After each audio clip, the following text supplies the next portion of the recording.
Imagine, tu te réveilles, tu prends ton téléphone et bam, un mail. Nous devons nous séparer de vous. Plus de job, plus de salaire, ton cœur s'emballe. Comment vas-tu payer ton loyer et tes factures? Tu stresses, tu as peur et tu te dis, si seulement j'avais prévu un plan B. Attends, reprenons l'histoire, le même mail. Sauf que cette fois, tu es serein. Pourquoi? Parce que tu as déjà une deuxième source de revenus qui bosse pour toi pendant que tu dors. Tu as anticipé, tu es sous contrôle. Laquelle de ces deux versions de toi veux-tu être aujourd'hui? Reste jusqu'à la fin, je vais te montrer comment sécuriser ton avenir. Dépendre d'un seul revenu, c'est un pari risqué. Si demain, tu perdais ton job, si tu tombais malade soudainement et ne pouvais plus faire ce travail, comment fais-tu pour tenir? C'est là qu'une deuxième source de revenus change tout, que ce soit un revenu qui tourne en automatique ou un projet qui te demande juste quelques heures par semaine. Dans cette vidéo, je vais te montrer comment créer une deuxième source de revenus selon tes objectifs et ton temps, et ce, dès aujourd'hui. Prêt à prendre le contrôle? Alors, c'est parti.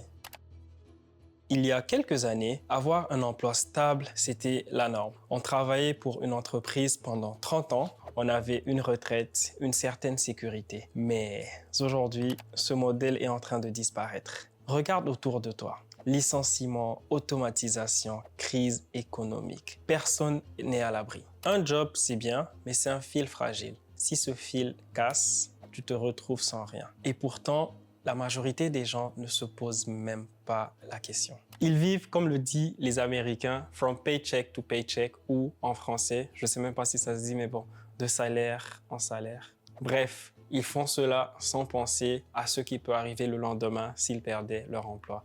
Et je pense que c'est vraiment une situation très risquée, mais bon, on fait avec. Le problème, c'est qu'au moment où ils s'en rendent compte, il est souvent trop tard. Mais il y a une chose que toutes les personnes financièrement indépendantes ont en commun.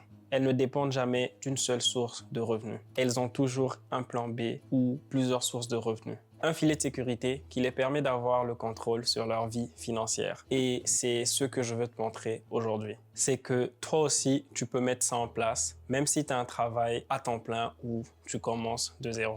Maintenant que tu comprends qu'avoir une deuxième source de revenus ou plusieurs sources de revenus est essentiel, voyons quelles options existent. Les revenus actifs. Cela demande du temps, mais tu peux le faire en parallèle avec ton job. En gros, tu échanges ton temps contre de l'argent, mais avec plus de flexibilité. Par exemple, freelancing, tu peux faire de la rédaction, du design, du montage vidéo ou de la programmation de sites internet, etc. Ensuite, il y a le coaching ou le consulting. Si tu as une expertise dans n'importe quel domaine, tu peux proposer tes services. Ou les business en ligne, tu peux faire du e-commerce, tu peux faire du print on demand ou vente de produits numériques. L'avantage de ce format de business, c'est que tu peux démarrer assez rapidement et générer des revenus en quelques semaines ou en quelques mois. C'est sûr qu'il n'y a jamais de bon côté sans de mauvais côté.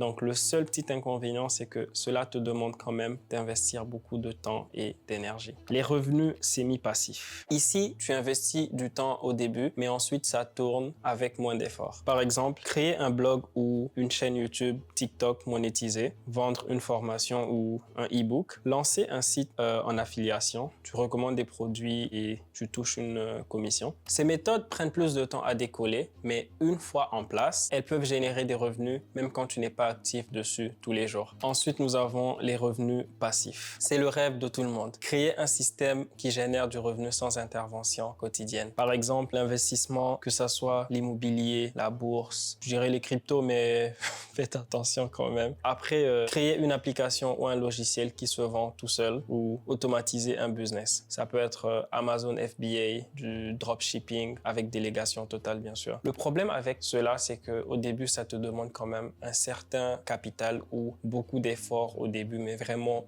beaucoup d'efforts pour partir de quelque part. Mais une fois en place, cela peut devenir une vraie source de liberté. Comment choisir la bonne option pour toi? Alors, avec toutes ces options, comment choisir? D'abord, pose-toi ces trois questions. Combien de temps es-tu prêt à investir? Si tu as peu de temps, Privilégie une méthode semi-passive ou un petit business automatisé. As-tu des compétences monétisables? Si oui, le freelancing ou consulting peuvent être un excellent point de départ. As-tu un capital à investir? Si c'est le cas, tu peux songer à investir sur l'immobilier ou peut-être la bourse. En gros, il n'y a pas de bonne ou de mauvaise façon de faire la chose. Tout dépend vraiment de la personnalité de chacun, mais le plus important, c'est de commencer quelque part. Maintenant que tu as une idée plus claire sur les options disponibles, je vais te montrer quelques étapes pour passer à l'action. Choisis une option et engage-toi pendant 3 à 6 mois. Beaucoup de gens testent plein de choses sans vraiment aller jusqu'au bout, alors que le succès vient avec la régularité. Regarde des vidéos, lis des articles, investis sur des formations si nécessaire, bien sûr. L'information est vraiment partout et de nos jours, l'information est assez accessible. Le plus important, c'est de s'appliquer. Fixe-toi un premier objectif. Plutôt que de se fixer des objectifs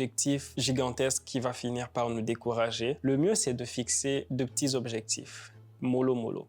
Donc, supposons que tu commences ton petit business, tu te fixes un objectif de $100, ensuite $500, par la suite $1000.